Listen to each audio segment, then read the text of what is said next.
Perilaku sadar dan program bawah sadar kita jalin menjalin dengan konsep diri kita. Misalnya ketika kita merasa sedih, kita cenderung menyalahkan diri sendiri. Ini bisa berupa pesta junk food, kecelakaan, sakit, kecanduan alkohol, atau obat bius, keengganan untuk makan, dan seterusnya. Ini tidak selalu dilakukan dengan sadar. Perlakuan kita terhadap diri sendiri serta-merta merefleksikan seberapa besar kita menyukai diri kita. Bahkan ada bukti yang menunjukkan bahwa orang yang mengalami kecelakaan sering merasa kurang senang dengan dirinya sendiri, dan bahwa kecelakaan itu sebagian merupakan hukuman bawah sadar. Yang sangat penting bagi kita adalah mengerahkan segenap tenaga untuk selalu berpikir positif. Ini akan menjamin Anda menjadi orang yang selalu bahagia. Citra diri yang buruk mengatakan, "Saya tidak layak." Ini akan mengarahkan seseorang untuk tanpa sadar merusak kebahagiaannya sendiri. Setiap kali ada kesempatan menarik, seperti kesempatan berlibur atau kesempatan belajar keterampilan baru, orang itu secara sadar atau tidak mencari alasan untuk tidak memanfaatkannya. Kita harus terus-menerus berusaha mempertahankan citra diri yang positif dan sehat. Sikap-sikap berikut ini membuktikan bahwa masih ada peluang untuk memperbaiki citra diri kita. Yang perlu kita perbaiki: cemburu, membicarakan sisi negatif dari diri sendiri, memendam rasa bersalah, tidak mampu memuji, tidak mau menerima pujian, tidak memperhitungkan kebutuhan kita sendiri, tidak meminta apa yang kita inginkan, memburu kemewahan yang tidak perlu, tidak mampu memberikan kasih sayang, tidak mampu menerima dan menikmati kasih sayang, suka mengkritik orang lain, membandingkan diri sendiri dengan orang lain, kesehatan yang selalu buruk. Mengubah citra diri adalah hal yang sulit. Perilaku citra diri yang buruk selalu muncul pada saat memasuki jalur perbaikan diri. Kita masih cenderung mempertahankan pola-pola lama, seperti menyalahkan diri sendiri, memendam rasa bersalah, dan menjelek-jelekan diri sendiri. Ada beberapa saran yang bisa Anda gunakan untuk memacu peningkatan citra diri Anda. Terimalah pujian. Selalu ucapkan terima kasih atau kata-kata lain yang sejenis. Berikan pujian.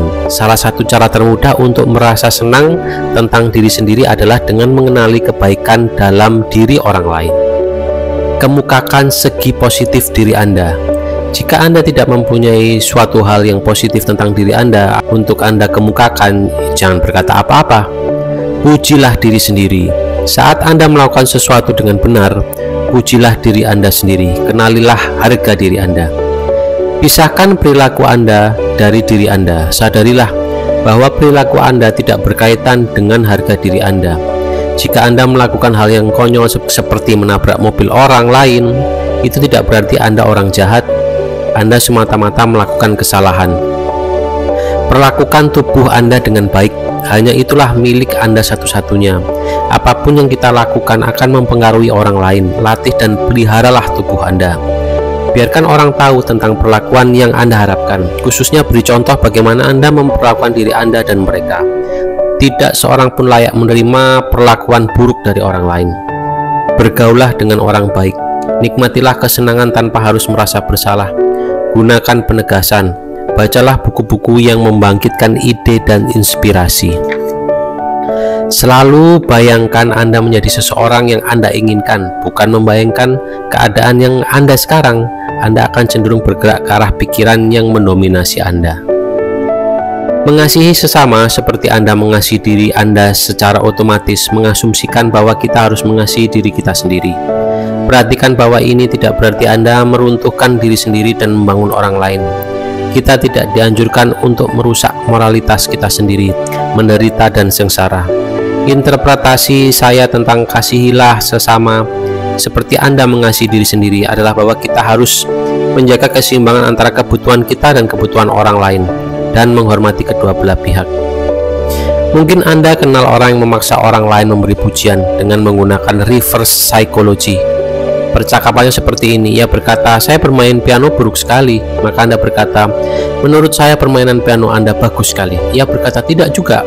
Saya melakukan banyak kesalahan." Maka Anda berkata, "Tetapi menurut saya sangat hebat." Ia berkata, "Anda hanya menghibur saya."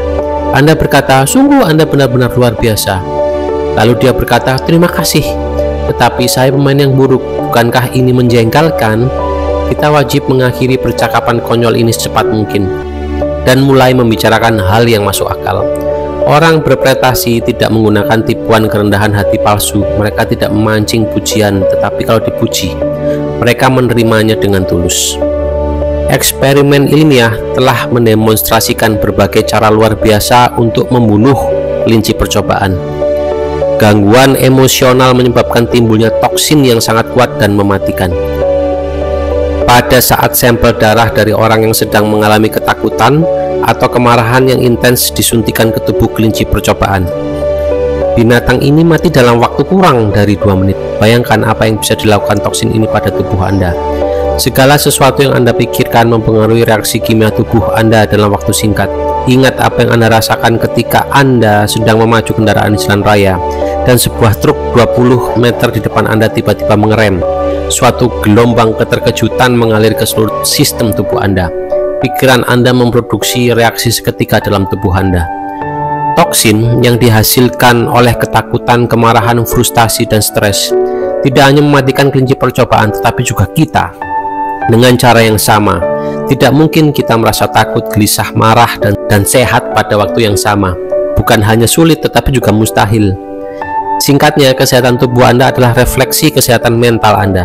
Penyakit yang kita derita sering diakibatkan oleh konflik-konflik batin yang belum terselesaikan yang kemudian mempengaruhi tubuh kita.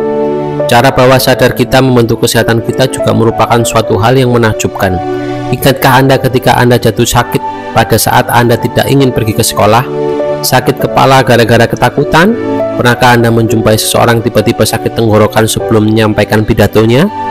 Keterkaitan pikiran dan tubuh begitu eratnya sehingga jika kita ingin menghindari sesuatu misalnya, seringkali pikiran bawah sadar kita lah yang mengaturnya.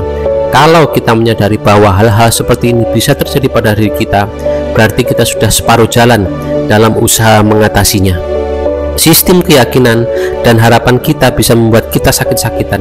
Jika salah satu kakak ipar kita berkata, "Aku sakit pilek berat dan kamu mungkin akan tertular," dan berbaring di tempat tidur selama 2 minggu. Keyakinan kita memiliki peran penting buat kita. Jadi jagalah keyakinan kita untuk menyehatkan jiwa, mental, dan fisik kita.